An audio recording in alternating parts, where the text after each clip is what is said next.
La quête des fils de Tuiréan. Interroge-moi, je connais la réponse. Pourquoi Sian ne porta pas les armes pendant la seconde bataille de Magdured? Ce n'est pas difficile, il était mort. Voici l'histoire. Quand Lug préparait la défense contre les Fomoriere, il demanda à son père: Va au nord de l'île pour en regrouper les guerriers. Sian monta aussitôt sur son char. Or, le sort voulut que sa route croisât celle des trois fils de Tuiréan. Une haine tenace opposait les deux familles. Cette rivalité remontait à une époque si ancienne que tous en avaient oublié la cause. Mais, pour cette raison même, elle était devenue inexpiable, et ne prendrait fin qu'avec l'extinction de l'un des deux clans. En attendant, chaque fois qu'un fils de Tiansect rencontrait un fils de Tuiréan en terrain découvert, ils se livraient un combat acharné. Pourtant, ce jour-là, Sian devait éviter l'affrontement, donc il en eut peur, mais parce qu'il n'avait pas le droit de compromettre sa mission pour une querelle personnelle.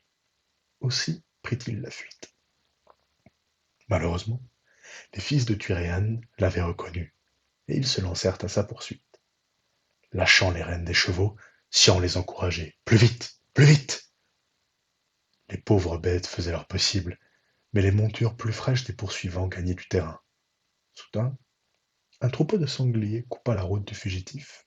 Sans hésiter, Sian se laissa glisser au sol et, usant de ses connaissances en magie, revêtit l'aspect d'un de ces animaux pour se mêler au troupeau.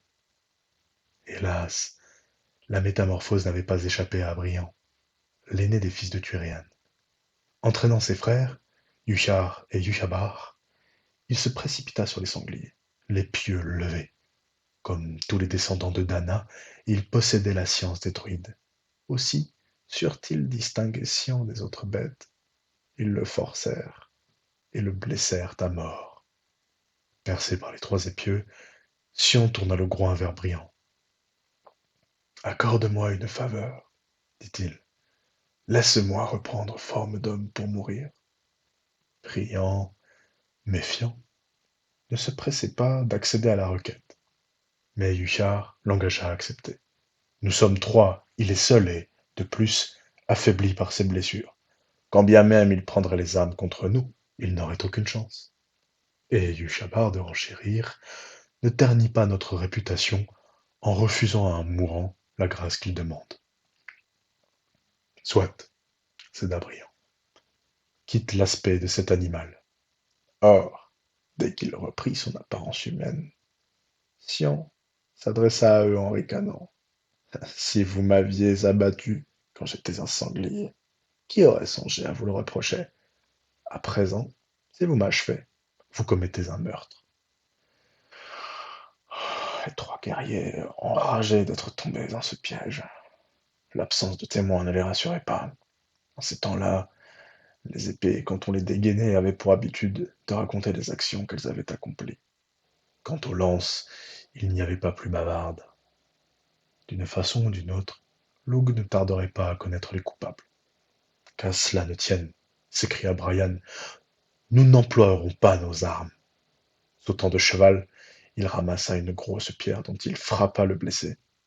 Yushar et Yushabar suivirent son exemple, si bien que Sian resta bientôt étendu dans la poussière du chemin, les os broyés.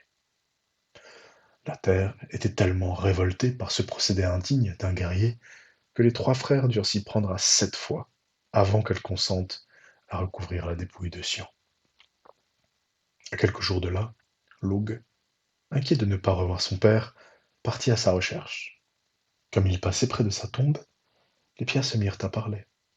Ce n'était certes pas dans leurs habitudes, mais puisqu'on s'était servi d'elles comme d'armes, pourquoi serait-elle restée muette? Ainsi, Lug connut la vérité. Revenu à Tara, devant tous les chefs de clan assemblés, il s'adressa au roi Nuada. Si un homme avait tué ton père, non pas l'arme à la main, dans un duel régulier, mais comme on achève une bête sauvage, ne trouverais-tu pas juste de lui infliger une mort pénible? En proférant ces paroles, il regardait brillant. Certes, répondit Noida. et chacun de proposer un châtiment exemplaire. Même les fils de Tuéréan, de peur d'éveiller les soupçons, approuvèrent. Cependant, comme Loug ne cessait de les fixer du regard, Briand comprit que cela ne suffisait pas. Ce qui est arrivé à Sian, dit-il, je l'ignore. Mais comme tu sembles croire notre clan concerné par sa mort, je suis prêt à payer le prix du sang.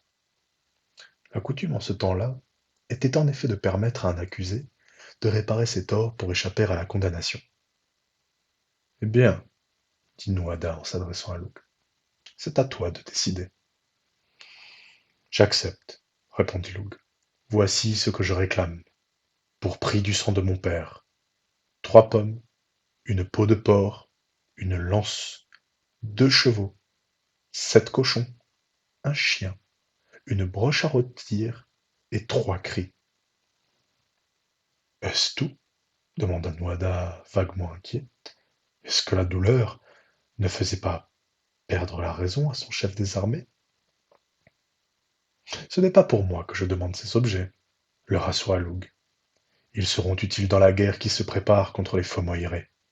Ainsi, je donne aux fils de Tuéréan l'occasion de laver leur honneur en servant l'intérêt commun. Acceptes-tu, Briand? L'offre paraissait si généreuse, la demande si modeste, que Briand soupçonna immédiatement un piège. Mais il avait engagé sa parole et ne pouvait pas la reprendre. Tout au plus obtint-il la permission de consulter son père. Voici comment agir, lui souffla Turéan, qui lui aussi redoutait une ruse. Puisque tu dois rassembler ces objets avant l'assaut des Fomoirés, le temps t'est compté. Demande donc à Loug de te prêter ses chevaux blancs à crinière d'or. Il n'y en a pas de plus fringants sous le soleil. Bien entendu, il ne voudra pas te les confier. Alors, tu réclameras son bateau à Mananan, le maître de la mer. Il n'y en a pas de plus rapide sur la crête des vagues. Tu connais la coutume, un second refus de la communauté te délivrera de ton engagement envers elle. Briand suivit ce conseil. Comme il s'y attendait, Loug rejeta sèchement la demande. Mais, à sa grande surprise, Mananan, éventant le stratagème, préféra prêter son bateau plutôt que permettre aux fils de Turéan de se dérober. Il les mena lui-même à la grève, où l'embarcation était échouée. Quand Yushar la vit, il se récria: Ce n'est qu'une pirogue, nous n'y tiendrons même pas tous les 3 assis. Il n'a ni mât, ni gouverne, renchérit Yuchabar. Comment le diriger? Montez, et vous comprendrez, dit Mananan. Les choses ne sont jamais ce qu'elles semblent être.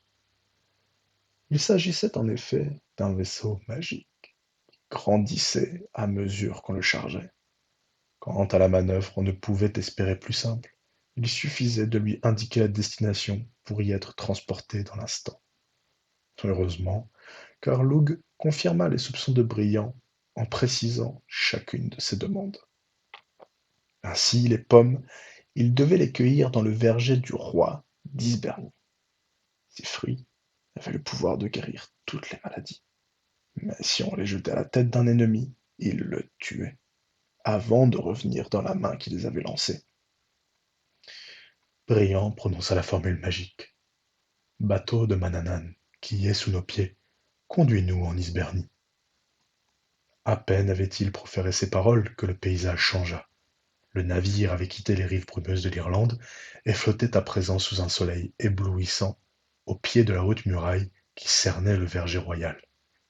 Yuhar et Yuchabar proposèrent d'en attaquer les gardiens par surprise. Mais leurs frères préféraient économiser leurs forces. Ils n'en étaient qu'au début de leur quête. Souvenez-vous des leçons apprises auprès de nos druides. Aucun mur n'est assez haut pour arrêter un oiseau. Pour franchir l'enceinte, ils se métamorphosèrent donc en faucons et s'emparèrent chacun d'une pomme. Or, le roi d'Isberny les aperçut de sa fenêtre. Trouvant plutôt étrange ce goût des fruits chez les rapaces, il changea ses 3 fils en dragons et les lança à la poursuite des volatiles. Quand ils sentirent sur leur dos le souffle enflammé des monstres, les fils de Turéan se transformèrent en cormorans. Repliant leurs ailes, ils plongèrent sous les vagues et ne retrouvèrent leur apparence que pour embarquer. Yushabar montra le ciel du doigt. Les dragons, un instant décontenancés par la disparition des faucons, avaient repéré le navire étranger et se précipitaient sur lui. Briand eut tout juste le temps de crier: Bateau de Mananan qui est sous nos pieds, conduis-nous en Grèce. Les griffes des dragons se refermèrent sur l'écume. En Grèce, ils accostèrent dans la cité du roi Thui. Celui-ci possédait une peau de porc que Lug désirait en raison de son pouvoir. Il suffisait de la poser sur une blessure, si profonde fut-elle, pour qu'elle se refermât aussitôt. Cette fois, dit Yuchabar, pas de finasserie. Prenons le palais d'assaut. Sais-tu où se trouve le trésor de Thui? Objecta Briand. Soyons plus subtils. Les Grecs sont amateurs d'art. En nous faisant passer pour des poètes itinérants, nous approcherons le roi et nous emploierons contre lui la parole qui oblige. Effectivement, ils furent admis au banquet que le roi offrait à ses amis. Briand lui chanta un poème fort astucieux, qui racontait l'histoire d'un roi qui, lorsqu'il était satisfait des vers composés pour lui, payait leur auteur avec une peau de porc magique. En Irlande, cela aurait suffi à obliger le roi à suivre cet exemple, car on y craint le pouvoir des bardes, et l'on sait qu'ils ne parlent pas en vain. Mais les Grecs ont d'autres mœurs. Thui, croyant à une plaisanterie, s'étranglait de rire. Cependant, comme il aimait s'amuser, il proposa aux étrangers de leur donner tout ce que la peau contiendrait de pièces d'or. Mortifié de voir son stratagème échouer, Briand fit mine d'accepter. Mais quand on apporta la peau, il s'en empara de la main gauche, tandis que de la droite, il assénait un coup de glaive sur le crâne de Thui. Il est en général malsain de rire d'un homme fier et susceptible, surtout s'il est armé. Briand et ses frères se ruèrent vers la sortie, avec un tel élan que toute la garde du palais ne put les empêcher de regagner le navire. Bateau de Mananan, qui est sous nos pieds, dit Briand. Conduis-nous en Perse. L'épreuve suivante consistait en effet à s'emparer de la lance de Pizarre, le roi des Perses, une arme de feu qui ne manquait jamais sa cible. Briand, vexé par l'échec de sa ruse, s'entêta. Les Grecs sont des rustres qui n'ont aucun respect pour les choses sacrées, expliqua ce dernier. Les Perses sont un peuple ancien. Avec eux, mon stratagème fonctionnera. Devant le roi Pizarre, il chanta donc un poème pour lui réclamer sa lance magique. Cela n'impressionna nullement Pizarre, ni ne l'amusa, car il n'avait aucun sens de l'humour. Croyant que Briand se moquait de lui, il ordonna à ses gardes de s'emparer des étrangers et de les écorcher vifs pour leur apprendre la politesse. Mais Briand dissimulait sous son manteau les pommes d'Isberne. Il en jeta une à la tête du roi et le tua, tout net. Pendant que ses frères retenaient les gardes, il s'empara de la lance exposée à côté du trône. Après quoi, les fils de Turéan démontrèrent aux Perses qu'ils n'étaient pas meilleurs guerriers que les Grecs, en franchissant leur ligne aussi facilement qu'ils avaient bousculé les soldats de Thuy. Bateau de Mananan qui est sous nos pieds, conduis-nous en Sicile. Lug avait exigé les chevaux de Dobar, le roi de cette île. Ces deux merveilleux étalons couraient sur la mer comme sur la terre, et s'ils étaient tués au combat, il suffisait de rassembler leurs os pour qu'ils repartent au galop. Cette fois, Yushar et Yushabar persuadèrent leur frère d'abandonner la ruse et d'en revenir à la bonne vieille méthode de l'attaque surprise. Cependant, sur place, ils se heurtèrent à une difficulté imprévue. Dobar, grand amateur de chevaux, en possédait des centaines. Comment repérer ceux qu'il cherchait? Pour le découvrir, les fils de Tuiréan s'engagèrent comme mercenaires. Si grande était leur valeur que le roi leur confia bientôt la direction de son armée, certain que nul ennemi n'oserait débarquer sur son île aussi longtemps qu'il la défendrait. Or, au bout de 6 semaines, Briand annonça son départ à Dobar. Que se passe-t-il? Demanda le roi. N'êtes-vous pas assez payé? Ne vous ai-je pas offert un palais tout à côté du mien? Certes, reconnut Briand, mais je ne resterai pas plus longtemps au service d'un homme qui ne m'accorde pas sa confiance. Ce discours surprit le roi. qui invita Briand à s'expliquer. On dit que tu possèdes 2 chevaux merveilleux, mais à moi qui dirige ta garde, tu évites de les montrer. Si ce n'est que cela, ce n'est pas difficile. Jamais aucun mercenaire ne m'a plu autant que vous, et je vous aime trop pour vous laisser repartir. Aussitôt, il fit venir les étalons, attelés au plus précieux de ses chars. Sans même attendre l'arrêt du véhicule, les 3 frères sautèrent dedans et en éjectèrent le cocher. Désolé, dit Briand, j'ai besoin de ces bêtes. Mais je ne te tue pas, car tu as dit que tu nous aimes. Quand les soldats de Dobar songèrent à réagir, les chevaux embarquaient déjà dans la pirogue magique, qui atteignait maintenant une taille respectable. Bateau de Mananan qui est sous nos pieds, conduis-nous aux colonnes d'or. Les cochons des colonnes d'or étaient au nombre de 7. On les mangeait le soir et on les retrouvait au matin bien vivants. Quiconque consommait leur chair ignorait la maladie et la fatigue. Quand les fils de Turéan approchèrent du port de ce lointain rivage, ils le trouvèrent obstrué par des chaînes. Ils en déduisirent que leur réputation commençait à se répandre parmi les souverains détenteurs de trésors. Alors, ils demandèrent tout simplement à parler au roi et à Sal, et lui rappelèrent que ceux qui leur avaient résisté étaient morts, sauf Debar, parce qu'il les aimait. Le roi se dépêcha de les assurer de sa propre estime, et réunit son conseil. Le peuple fut d'avis qu'il valait mieux se remettre à élever des porcs ordinaires qu'engager une guerre perdue d'avance. D'ailleurs, on pourrait se mettre à l'élevage des moutons, pour changer. Et Assal se plia à cette décision, d'autant plus facilement qu'il commençait à se lasser de la charcuterie à tous les repas. Et maintenant, où allez-vous demanda-t-il aux 3 frères, après leur avoir livré les cochons magiques.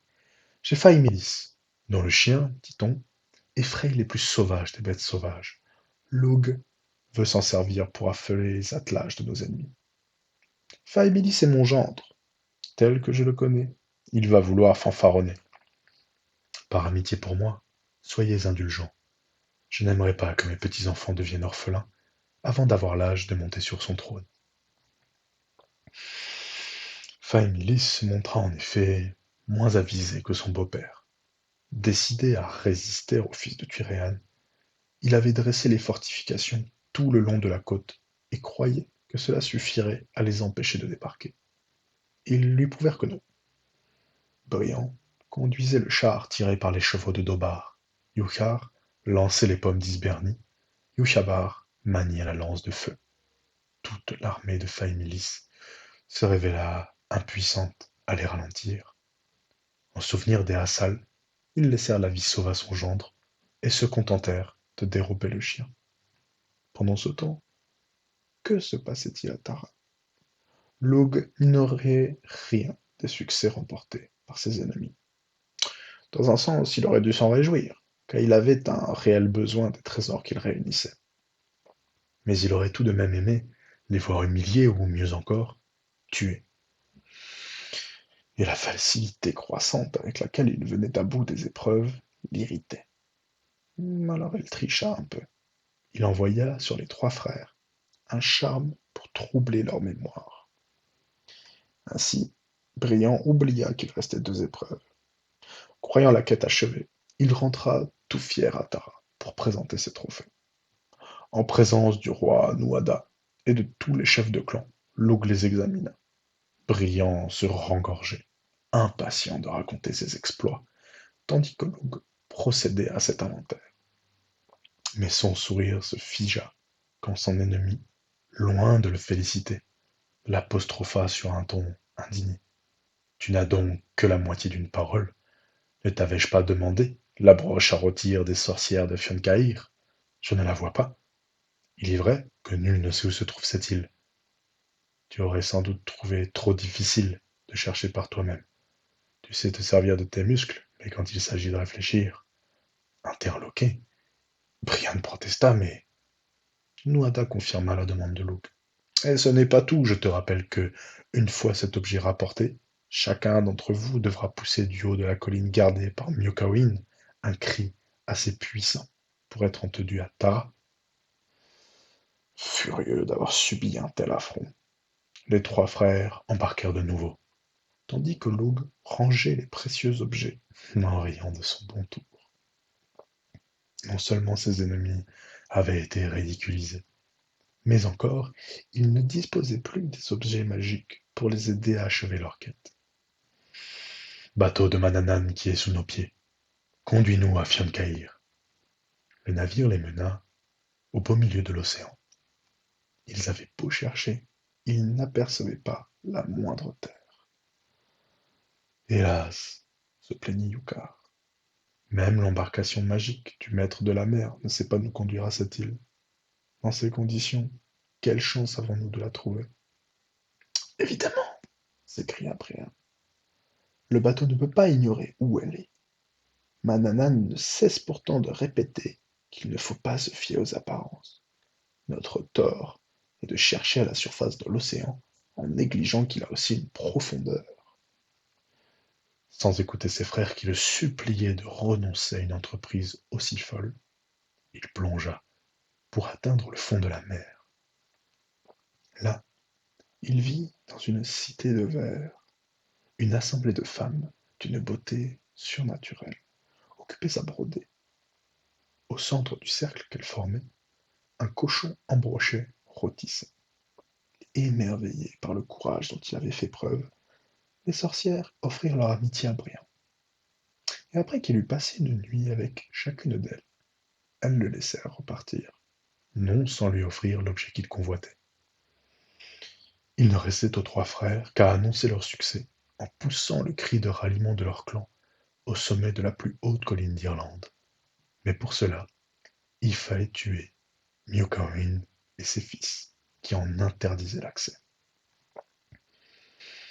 Sitôt de retour, Brian marcha droit sur Miocaïn et le défia en combat singulier. En temps ordinaire, ce redoutable gardien se montrait sans pitié. Mais aujourd'hui, il avait une raison supplémentaire de se battre avec rage. Miocaïn, en effet, était le frère de Sian. Longtemps, les flancs de la colline retentirent du fracas de leurs armes. Au milieu du jour, Miocaïn s'écroula mort. Ses trois fils dégainèrent à leur tour leur épée. Yuchar et Yuchabar accoururent à la rescousse. Le combat se prolongea jusqu'au soir. La victoire revint au fils de Turéan, mais, percé de toutes parts, il n'aurait guère le temps d'en jouir. Frère, dit Briand, les Irlandais ne se souviendront pas de nous comme des vaincus. Mais pour cela, vous savez ce qu'il nous reste à faire. Il les aida à se relever. Comme la pente leur parut raide, le sommet difficile à atteindre, enfin, s'appuyant l'un sur l'autre, ils se dressèrent sur la cime, et chacun ajouta son cri, si fort qu'on l'entendit à Tara, pourtant éloigné de plusieurs lieues. Cet effort épuisa leurs dernières ressources. À peine leur resta-t-il assez de force pour se traîner jusqu'à l'embarcation et s'y étendre. Bateau de Mananan, qui est sous notre dos, murmura Brian. Ramène-nous chez nous. Tuirian, venu à la rencontre de ses fils, les découvrit gisant sur la grève. Il courut porter la broche à Loug. Tu as maintenant tout ce que tu exigeais. La vie de mes fils s'enfuit par 1000 blessures. Prête-moi la peau du porc de Tuy, afin qu'elle se referme. Jamais je ne me suis engagé à rendre, même pour un court instant, les trophées que j'ai réclamés pour prix de la vie perdue par mon père, répliqua Loug. Je ne te donnerai donc pas ce que tu demandes. Pourtant, nul ne me reprochera de manquer de générosité. N'ai-je pas accordé à tes fils une mort plus glorieuse que celle qu'ils ont consentie à Sian? Même Tuirian dut reconnaître la justesse de ses paroles. Tête basse, il rejoignit ses enfants et s'étendit à leur côté. Avec eux, son clan s'éteignait. Il laissa son cœur se briser pour les accompagner dans l'autre monde. On les ensevelit tous les quatre sur la plage, dans la même tombe.